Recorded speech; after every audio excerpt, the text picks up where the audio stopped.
हमारे पास है कलमी, तो कल मी, यहाँ पर हमारा नियम यूज हो सकता है। देखिए किस तरीके से, तो कल और मी, क्योंकि क्या के बाद ले आ रहा है, तो मैंने आपको बताया कि व्यंजन के बाद हुक वाले व्यंजन आने चाहिए, तभी आप इस नियम का यूज कर सकते हैं। मगर कंडीशन ये है कि इन दोनों के बीच में कोई मात्रा नहीं आनी चाहिए, तो कल और मी।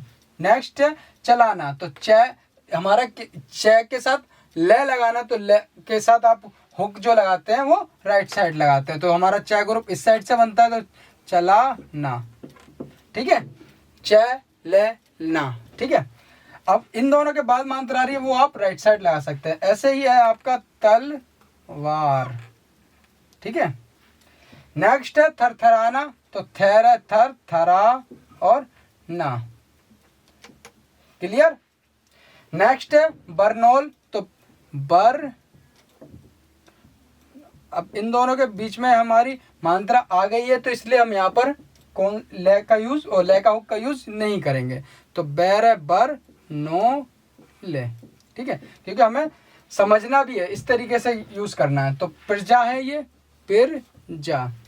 नेक्स्ट है नम्रता, हमेशा आउटलाइन पहले सुनो किस तरीके से हो, तो नम्रता, तो मैं के बाद रह आ रहा है यहाँ पर, तो इस तरीके से यूज करना, नम्रता, क्लियर।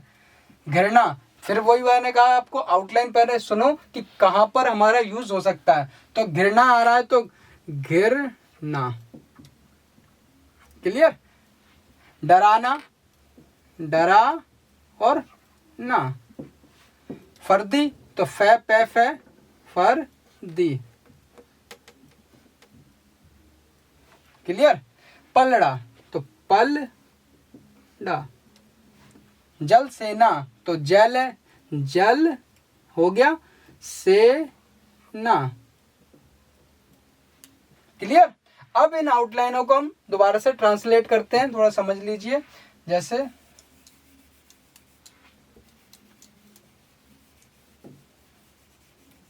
नियम हमारा कैसे, हमेशा नीचे से और लेफ्ट से राइट करो, ऊपर से नीचे चलो। तो सबसे पहले हम चलते हैं, तो हमारा ये क्या, जब हम लेफ्ट से राइट चलते हैं तो पहला जब हुक वाली व्यंजन आते हैं तो पहले व्यंजन पढ़ो, तो ये हो गया कै, फिर हुक है ले, ये मैं है, और ये थर्ड प्लेस की मात्रा तो कल मी, ये हमारा क्लियर है। इसी तरीके से तो ये हमारा हो गया, ये हमारा हो गया च, फिर हमारा हुक हो गया ले, आ का स्वर लगा आ, न, और फिर आ का स्वर लगा चलाना, ठीक है। इसी तरीके से आगे चलते हैं, ये हमारा है क्योंकि हुक लगा हुआ है, हुक वाला, तो पहले व्यंजन पढ़ो, त, ले, वे, आ का स्वर लगा आ और रे, क्लियर। यहाँ पर चलते हैं, तो सबसे पहले बना हुआ है थ, ठीक है, फिर रे का हुक, फिर नीचे आते हैं, फिर थ पढ़ा जाएगा, रे का हुक पढ़ा जाएगा, और ये आ का स्वर लगा है, फिर हमारा न पढ़ा जाएगा, आ का स्वर पढ़ा, थरथराना। इसी तरीके से आगे चलते हैं, तो ये है हमारा, ये हमारा च है या जय, थोड़ा सा मार्क में पता नहीं चल रहा है, चलो कोशिश करते हैं।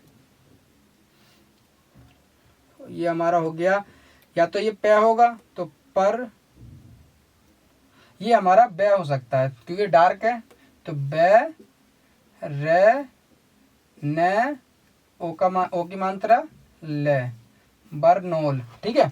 इसी तरीके से ये हमारा पे हो गया, ये रे हो गया, ये हमारा जय हो गया और आ हो गया। अब हमें पता है ये प्रजा लिखना हो, तो हमें हिंदी तो पहले से ही पता है कि प्रजा कैसे लिखा जाता है, प्रजा, तो ये हमारा हिंदी आने की वजह से हमने क्या है, प्रजा को सही तरीके से लिख दिया। उसने एक संकेत दे दिया था किस तरीके से लिखा जाता है, वो आपने ट्रांसलेट कर लिया। आगे चलते हैं, ये हो गया हमारा न, सबसे पहले आउटलाइन आ रही न, ये हो गया मैं, क्योंकि पहले व्यंजन पढ़ा जाए, फिर हुक पढ़ा जाए, रे और ते और आ। नम्रता, तो नम्रता कैसे लिखा जाता है ये हमें खुद में आना चाहिए, नम्रता, क्लियर। इसी तरीके से ये हमारा है, पहले पढ़ा जाएगा घ, फिर रे, न, आ। घरना, घरना कुछ नहीं होता, घृणा होता है, तो घृणा हमारे इस तरीके से लिखा जाता है, हमें खुद में आता है, तो हम खुद ट्रांसलेट कर सकते हैं। देखिए सांकेतिक भाषा ये आपको एक संकेत देगी, बाकी आपको हिंदी खुद में आनी चाहिए, तभी आप अच्छी तरीके से ट्रांसलेट कर पाएंगे। ठीक है, इसी तरीके से चलते हैं इधर। तो सबसे पहले आ रहा है हमारा डे, रे, आ, ने, आ, डराना। ठीक है, अब आगे चलते हैं। ये हमारा हो गया, ये पे फे, तो फे होगा फर दी, तो ये हमारा हो गया फर दी। इस तरीके से लिखा है फर्दी। बाकी हमें खुद लिखना आता है तो हम किस तरीके से लिख सकते हैं, फर दी। क्लियर, ये हमारा फर्दी हो गया। अब हमारे आगे चलते हैं। ये हमारा हो गया पे फे पल डा, क्योंकि डे और आ, तो ये हमने पहले पढ़ा पे, फिर ले और डे और आ, पलड़ा। इसी तरीके से आगे चलते हैं। सबसे पहले इसी तरीके से चलते हैं, तो जे आ रहा है, फिर ये हो गया ले, ये हमारा से का सर्कल बना हुआ है, से पर एक ही मात्रा लगी है, बड़े एक ही, ने और आ, जल सेना। इस तरीके से आप ट्रांसलेट कर सकते हैं। आप हुकों का यूज़ करिए और कोई भी प्रॉब्लम आती है आप मुझसे ही पूछ सकते हैं। और मैंने इसलिए आपको काफ़ी एग्जाम्पल के तौर पर बता दिया है कि आप आउटलाइन ऐसे बनाइए और ट्रांसलेट इस तरीके से करिए। आगे इस हुक को और अपडेट करेंगे, अगली वीडियो में बात करेंगे, क्योंकि वीडियो काफ़ी लेंथी हो गई है। आपको समझ में आ गया होगा, मैंने कुछ छोड़ा नहीं है। हालांकि आपको भी प्रॉब्लम नहीं आएगी। सिंपल नियम रखना है कि दोनों व्यंजनों को, जब व्यंजन के बाद रे और ले आए, किसी भी व्यंजन के बाद रे और ले आए, इन दोनों के बीच में कोई मात्रा ना हो, तो आप हुक ले और रे को हुक द्वारा प्रदर्शित करिए। इन दोनों के बीच में अगर कोई मात्रा आ जाती है तो आप पूरी आउटलाइन बना दीजिए। इन दोनों से अगर पहले मात्रा आती है तो लेफ्ट साइड लगा दीजिए या ऊपर साइड लगा दीजिए। इन दोनों के बाद मात्रा आती है तो राइट साइड लगाइए या नीचे साइड लगा दीजिए। अच्छा, लेफ्ट साइड का हुक देता है रे का साउंड, राइट साइड का हुक देता है ले का साउंड। और अगर मान लीजिए कर्व रेखाएं हैं, जो घूमी हुई रेखाएं हैं, उनमें अगर आप बारीकी से हुक लगाते हैं तो रे का हुक देगा, और अगर हुक को बड़ा कर देंगे तो ले का हुक देगा। आई होप आपको वीडियो समझ में आई होगी। नेक्स्ट वीडियो नए टॉपिक पर बात करेंगे। टेक केयर, बने रहिए।